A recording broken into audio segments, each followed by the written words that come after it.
Every day you wake up and face this, you're making gains. Hard conversations without losing composure. Gain. Decisions for yourself instead of pleasing everyone. Gain. Feeling feelings instead of numbing. Gain.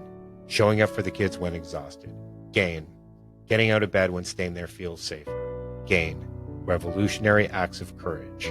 If you're only measuring against should be healed or should be happy, you'll miss every single gain. You'll miss your transformation.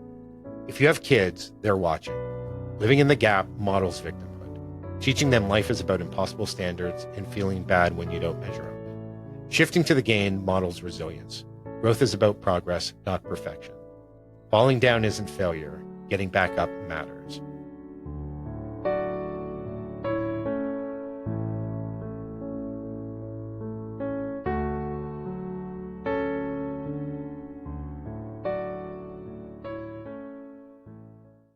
Hello, and welcome to the first episode of the Conscious Divorce Podcast.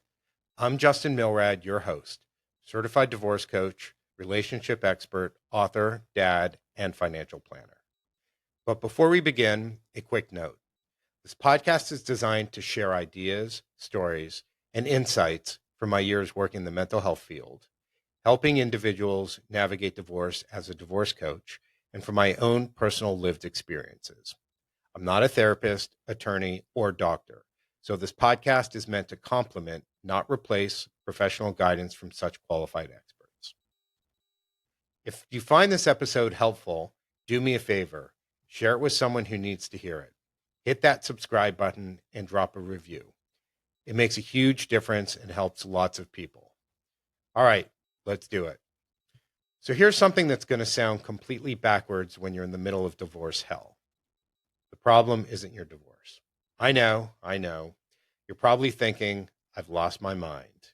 Justin, are you freaking crazy? Your spouse just left. Your life is falling apart. Your kids are struggling. Your bank account is drained. And I'm saying the problem isn't your divorce. Just stay with me. The problem isn't what's happening to you. The problem is how you're measuring it. Today, I'm teaching you a framework that's going to completely change your divorce experience. Not in some fluffy way, but in a real, neurologically proven, life actually gets better kind of way. It's called the gap in the gain. Now, I didn't come up with this concept. This comes from Dan Sullivan, the founder of Strategic Coach, who's one of the world's most brilliant entrepreneurial minds out there. He created this framework for entrepreneurs who are achieving incredible success but still feeling miserable. And when I discovered it, I realized it applies perfectly, maybe even more perfectly, to divorce. Picture this. I'm sitting in my office about 6 months ago with a woman I'd been coaching. Let's call her Rachel. 15 years of marriage, 2 kids. Her husband left her for someone at work. One of those stories that sounds like a cliche until it's your own life, getting blown apart. Rachel's sitting across from me, and she's stuck, really stuck. I open our session with what seemed like a straightforward question. Tell me about the progress you've made since your divorce was finalized. And I watched her face sink, her whole body sink into the chair. She starts listing everything that hasn't changed. Still in the same house, barely making the mortgage, still at the job I hate, kids are struggling, gained weight, haven't dated. Meanwhile, her ex is on social media, newly engaged, posting beach vacation pictures. She looked at me with these exhausted eyes and told me she felt exactly where she'd been 6 months ago, except now she's alone. Here's what I did next. I leaned forward. Rachel, think back to the week right after he left. What were your days actually like? She looked back at me confused. Why does that even matter? Why are we going backwards? But slowly she started remembering. I couldn't get out of bed. I was calling in sick, sometimes 2 times a week. I was crying constantly, not just tears, but that body shaking, can't catch your breath crying. I wasn't eating. Panic attacks in random places. Her kids were scared of her because they'd never seen mom this way. And what about now, I asked. Here's what I did next. I leaned forward. Rachel, think back to the week right after he left. What were your days actually like? She looked confused. Why does that even matter? Why are we looking backwards? But slowly she started remembering. Couldn't get out of bed. was calling in sick 2 days a week. I was crying constantly, not just tears, but body shaking, can't catch your breath kind of tears. I wasn't eating. Panic attacks in random places. My kids were scared of me because they'd never seen their mom like this. And what about now? I asked. And she answered something. As she answered, something shifted in her voice. I get up every morning. I go to work. I haven't missed days in weeks. I'm cooking dinner most nights. Friday night movie nights are new with the kids. I joined a support group. I started therapy. I'm sleeping through most of the nights. I just sat there, waiting for it. In 6 months, Rachel had gone from completely non-functional to building an entirely new life. From terrifying her children to creating Friday traditions they loved. From total isolation to actively seeking support. But when I asked her about progress, she saw nothing. But why? Because she was living in the gap. The gap? What is the gap? The gap is the distance between where you are and where you think you should be.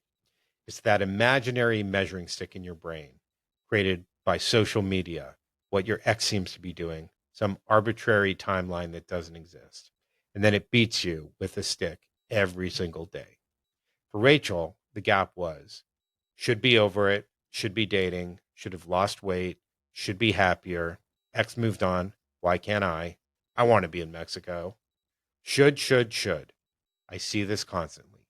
People walk in and the first thing out of their mouths are, I should be handling this better. I should not be crying. I should have seen the signs. And I'm like, compared to what? Show me the rule book that says how you're supposed to handle having your life blown up. It doesn't exist because everyone's situation is different. Here's what the gap does.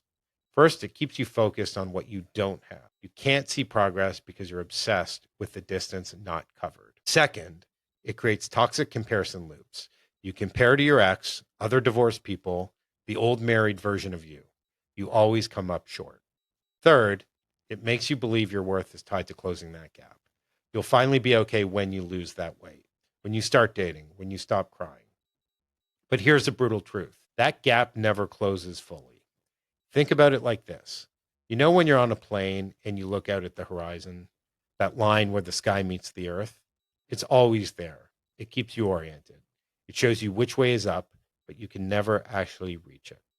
The horizon moves with you. You fly towards it for hours, and it's still the same distance away. And that's the gap. It's a horizon you're chasing that moves every time you get close. The goalposts continue to move. You think, once I lose 20 pounds, then I'll feel confident enough to date. So you lose the 20 pounds, and guess what happens? The horizon shifts. Now it's, once I have the perfect profile pictures, then I'll be ready. Or once I make more money, then I'll put myself out there. Sound familiar? The gap keeps moving, and you're exhausted, flying towards something you can never reach. Dan Sullivan talks about this with entrepreneurs. They hit a revenue goal, and immediately the goalposts move. They achieve something incredible and can only see what they haven't achieved yet. They're successful by any objective measure, but feel like failures because they're measuring against this ever-moving horizon. Same thing happens in divorce. You survive the impossible and immediately measure yourself against the next impossible thing. I lived this when I went through my own divorce. I'm a relationship expert, a divorce coach. I'm supposed to have it all together. Make my marriage work, protect my kids from this pain. When it fell apart, I measured myself against that impossible standard and failed every time. At my daughter's volleyball game, seeing intact families, that should be me. Bank account, after paying my attorney, I should have more money. Watching my kids struggle between houses, I should have tried harder. The gap almost destroyed me until I discovered the gain. What's the gain? The gain is measuring yourself against where you started, not some fantasy of where you should be. Instead of looking forward at where you're not, you look backwards at where you were. This is the other half of Dan Sullivan's framework, and it's genius in its simplicity. Here's what I did with Rachel. Homework. Go home and list everything that was true 6 months ago that isn't true today. Next week, she walked in different. She had this notebook, 3 pages filled out, 3 pages of progress, invisible when she was living in the gap. 6 months ago, she couldn't ever imagine smiling.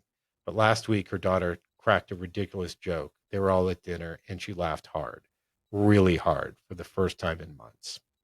6 months ago, panic attacks in the grocery store. Now she could shop, run errands, live without falling apart. 6 months ago, she didn't think she could survive. Now she knew, not hoped, but knew she could. She's still standing. Same circumstances, completely different experience. She changed her measurement. She measured backwards. Living in the gain doesn't mean settling. It doesn't mean you stop wanting better. This isn't toxic positivity. You can acknowledge how far you want to go and celebrate how far you've come. But here's the neuroscience. When you focus on the gain, you literally rewire your brain for resilience. When you focus on the gap, you wire your brain for anxiety and suffering. Your nervous system can't tell the difference between the gap and the actual danger. Constant measuring against impossible standards, your body thinks you're under threat. Stress responses all day long. You know what I'm talking about. But when you look for gains, different neural pathways develop. You have more dopamine. You build self-efficacy. Your belief that you can handle things become true. This is brain science. So here are 3 practical tools you can start with today. Tool number 1, the daily gain journal. Every night, at least for the next week, write down 3 gains. Not gratitude, actual progress. Evidence you're moving forward. What did you do today that you couldn't have done a month ago? What did you handle that would have broken you weeks ago? My own journal during divorce. Drop kids at school without crying in the parking lot. 2 months ago, I cried every time, felt this incredible pain. That was a gain. Hard conversations with my ex about the holidays. Stayed calm. 3 months ago, we would have been in a fight. That's a gain. Made dinner. Sat together, talked. 6 months ago, we were eating out a lot because I couldn't function. That's a gain. Not huge victories, but real, measurable, yours. Tool 2, the 3-month rewind. Pick your hardest point. Day spouse said they wanted out. First night alone. Signing papers. Write everything true then. Get specific. How did you feel? What couldn't you do? What terrified you? Now write what's true today. How things have shifted. What you can do now and what you survived. The distance between those lists, your gain, your proof that you're not stuck and that you can do this. The third tool, reframe your shoulds. Catch yourself saying, I should stop. Literally, just stop. Pause. Ask, compared to what? I should be over this. Compared to what? Some timeline that doesn't exist. Reframe, I'm further along than last month. That's what matters. I'm human and I got this. I should be handling this better. Compared to when? Last week? Reframe this. I'm handling this better than at the beginning. It takes practice. Your brain lived in the gap for years. It won't flip overnight. But every time you catch and reframe, you're rewired. In my book, You 2.0, I talk about becoming the architect of your awakening. Divorce is an invitation to consciously design who you're becoming. But you can't architect your future stuck in the gap of your past. The gap keeps you in victim mode. This shouldn't have happened. I should be further along. The gain puts you in creator mode. This happened. Look what I'm building. Look who I'm becoming. There's an exercise in the workbook called value excavation. I love this one. It's identifying your core values, your foundation. People in the gap struggle, too focused on who they should be to see who they really are. People in the gain, transformative, building from an authentic foundation. Let me tell you about David. He came to me 8 months post-divorce, doing everything right, working out, dating apps, going on dates, seeing a therapist, but every session defeated. Another date went nowhere.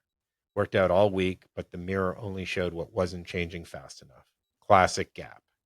I asked David, 8 months ago, could you have imagined going on a date? He laughed, bitter. 8 months ago, thought he was done, would never want a date, broken fundamentally. No one would want him. And now, on apps, going on dates, putting himself out there, being vulnerable with strangers. But it's not going anywhere, not meeting the right person. I stopped him.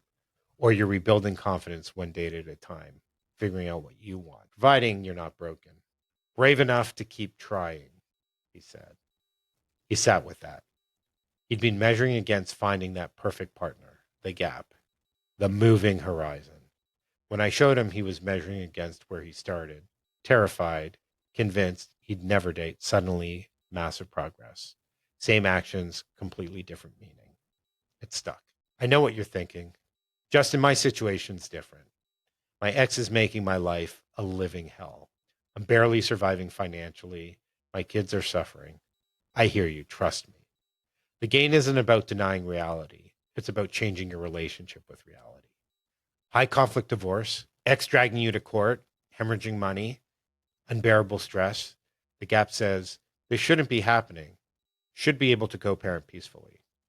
Makes suffering worse. Not just dealing with the difficulty, but torturing yourself, believing it should be different. The gain says, this is incredibly hard, and I'm handling it. Showed up to court, didn't respond to that email, learning boundaries, building resilience I didn't know I had. The situation doesn't change, but your capacity and definitely your capability has. Your belief in yourself, your agency, that changes everything. Let me take you through something. If you're driving, bookmark this. Otherwise, grab your phone. The 3-month rewind.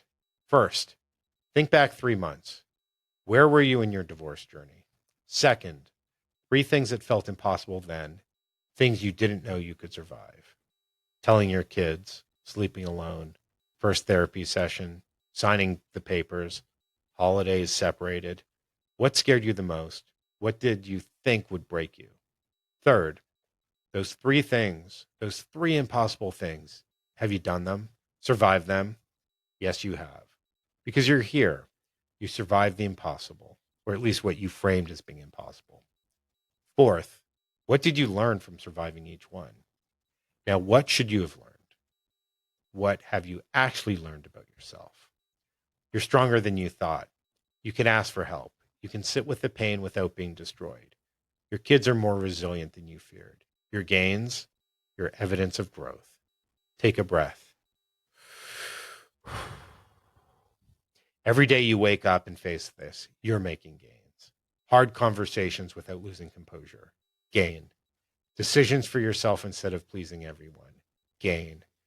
Feeling feelings instead of numbing. Gain. Showing up for the kids when exhausted. Gain. Getting out of bed when staying there feels safer. Gain. Revolutionary acts of courage. If you're only measuring against should be healed or should be happy, you'll miss every single gain. You'll miss your transformation. If you have kids, they're watching. Living in the gap models victimhood, teaching them life is about impossible standards and feeling bad when you don't measure up. Shifting to the gain models resilience. Growth is about progress, not perfection. Falling down isn't failure. Getting back up matters. Your children's well-being connects directly to your ability to manage your emotional state. Constantly in the gap should be better parent. Failing my kids. That energy affects everything. They feel it. They internalize it. Shift to the gain instead. Last month, barely functioning. This month, family dinners. That's progress. You create the growth environment, not shame. Your kids learn. You don't have to be perfect. Just keep showing up. Gift that to them. It will be an internal gift for them forever. The deeper truth. The gap and the gain aren't just about positive thinking. They're about where you locate your self-worth. Gap. Your worth is always conditional, always future. I'll be okay when I reach that milestone. But you never get there. The horizon keeps moving. The gain. Worth is right now, in this very moment, based on who you are and what you've overcome and what you've achieved. You're enough right now, not because you're perfect, not because you've arrived, because you're here, trying, growing. That shift changes everything. So here's your commitment for the next 30 days. Every night, 3 gains. Actual progress. Every should, stop and reframe it.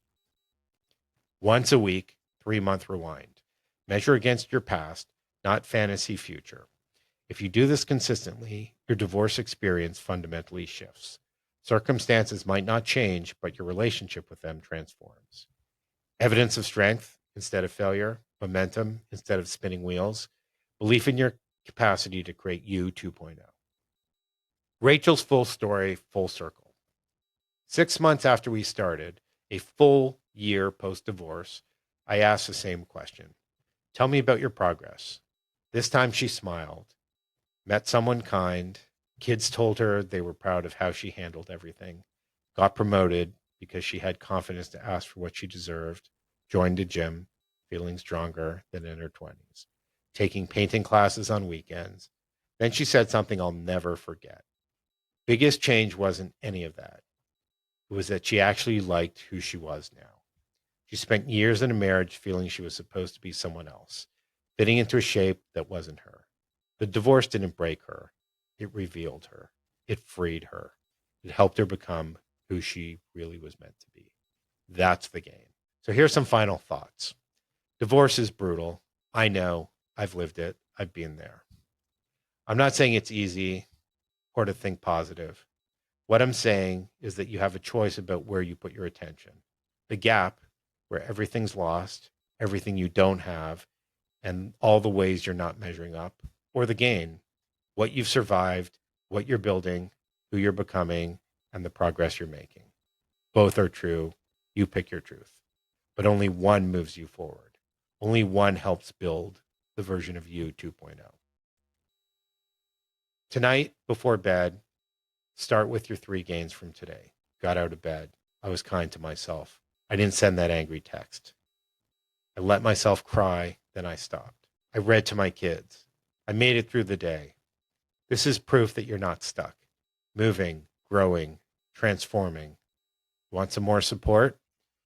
Visit www.reclaimandreboot.me. Coaching, resources, a whole community of people who get it. You don't have to do this alone. This is the first episode of the Conscious Divorce podcast. I'm so grateful you're here. If this resonated, please do share it, subscribe, review it. Next week, we're going to focus on rebuilding identity, moving from we to me, to your most authentic self. And seriously, if Dan Sullivan's gap and gain concept changed how you see your divorce journey, check out his work at Strategic Coach. It's powerful stuff. Until then, you're not broken, not stuck, not failing. You're in the game. I'm Justin Milrad, and I can't wait to see you next week.